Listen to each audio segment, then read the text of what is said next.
नमस्कार विद्यार्थी मित्रांनो, तुमचं स्वागत आहे जय हिंद पाठशाला या यूट्यूब चॅनलमध्ये.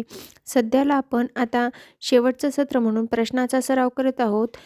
यानंतर आपण जेव्हा परीक्षा संपेल त्यानंतर आपण एक क्विक रिव्हिजन घेणार आहोत 11 तारखेच्या परीक्षेसाठी आणि त्यानंतरच्या काळामध्ये आपण रेग्युलर जे तुम्ही विषय सब्जेक्ट सुचविसाल त्यानुसार नोट्स काढून भेटतील. चला तर मग सुरुवात करूया आजच्या व्हिडिओला. आजचा व्हिडिओ आहे सार्वजनिक वित्तावरील प्रश्न आयोगाने विचारलेले. पहिला प्रश्न आहे, प्रत्येक कार्यक्रमाचे ज्यामध्ये मूल्यमापन केले जाते ते डॅश डॅश अंदाजपत्रक होय. तर प्रत्येक कार्यक्रमाचं शून्य किंवा इतिहास शून्य धरला जातो ते आहे शून्यधारित बजेट. म्हणजेच या प्रश्नाचं उत्तर आहे पर्याय क्रमांक 4. यानंतर प्रश्न क्रमांक 2, fiscal responsibility and budget management bill म्हणजेच FRBM कायदा किंवा त्यालाच आपण राजकोषीय कायदा असं सुद्धा म्हणून ओळखतो. त्या कायद्याची वैशिष्ट्ये किंवा उद्दिष्टे विचारलेली आहेत. तर ए आहे महसुली तुटीचे उच्चाटन करणे, एकदम बरोबर आहे. त्यानंतर बी आहे राजकोषीय तूट कमी करणे, हे पण बरोबर आहे. आणि सी आहे वाढत्या सार्वजनिक कर्जास आळा घालणे, हे पण बरोबर आहे. त्यानंतर डी आहे संरक्षण खर्चात कपात करणे, हे नाही आहे. FRBMचे 3 उद्दिष्टे आहेत ज्यामध्ये महसूल तूटचं उच्चाटन करायचं आहे आणि राजकोषीय तूट कमी करून वाढत्या सार्वजनिक खर्चाला आळा घालायचा आहे. म्हणजेच ABC म्हणजेच या प्रश्नाचं उत्तर आहे पर्याय क्रमांक 3. यानंतर प्रश्न क्रमांक 3, सरकारच्या कायदा व सुव्यवस्था यावरील खर्च हा डॅश डॅश आहे. तर तो अनुत्पादित खर्च आहे, त्यातून उत्पादन होत नाही. जे खर्च केल्यानं त्यातून उत्पादन येतं त्या खर्चाला आपण उत्पादित खर्च म्हणतो. म्हणून या प्रश्नाचं उत्तर आहे पर्याय क्रमांक 2 हा अनुत्पादित खर्च आहे. त्यानंतर 3 आहे राज्य सरकारचे महत्त्वाचे महसुलाचे मार्ग.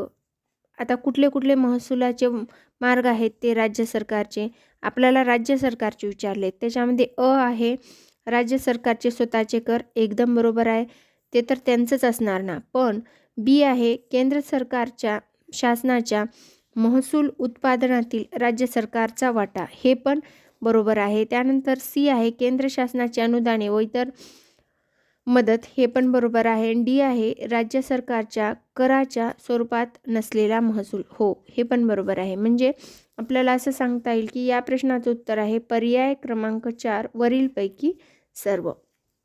यानंतर प्रश्न क्रमांक 5, खालीलपैकी कोणते खर्च सरकारच्या वाढत्या खर्चात कारणीभूत आहेत. आता कुठले खर्च आहे ज्यामुळं सरकारचा खर्च वाढत आहे किंवा आपल्याला महसुली तूट निर्माण होत आहे असं सुद्धा आपल्याला या प्रश्नातून म्हणता येईल. ए आहे नागरी प्रशासनाचा विस्तार, बरोबर आहे.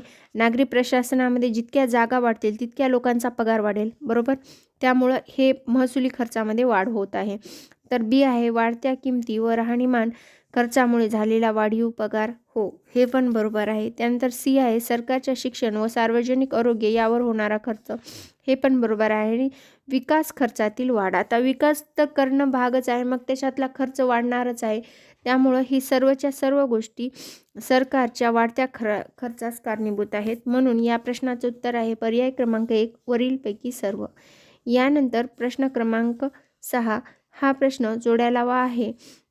यामध्ये एकीकडे तुटीच्या संज्ञा दिल्यात आणि दुसरीकडे ते कशी ती तूट व्यक्त होती हे सांगितलेलं आहे. आता राजकोषीय तूट म्हटलं तर ती एकूण खर्चाचा एकूण प्राप्तवरील अधिकांश वजा करणे. म्हणजे काय, एकूण खर्चामधून आपण जे काही कर्ज किंवा अधिक प्राप्ती आहे ती वजा करणं, याला आपण राजकोषीय तूट म्हणतो. म्हणजे अ ला 3. त्यानंतर अर्थसंकल्पीय तूट, अर्थसंकल्पीय तूट ही एकूण प्राप्तीपेक्षा एकूण अधिक्य खर्चाचे अधिक्य अशी दाखवता येते, त्यामुळं बी ला 1. त्यानंतर महसुली तूट, आता ही तर सगळ्यांना साधी सोपी आहे, ती लक्षातच येते.